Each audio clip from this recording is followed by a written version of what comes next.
எலும்புகள் உருவாகல, நரம்புகள் உருவாகல, தசைகள் உருவாகல, தரிசனம் உருவானதே.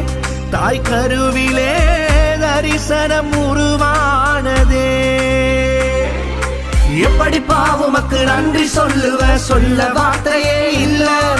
நீங்க போதும் என் வாழ்க்கை முழுவதும் வேறு ஆசையே இல்ல. எப்படி பாவுமக்கு நன்றி சொல்லுவ,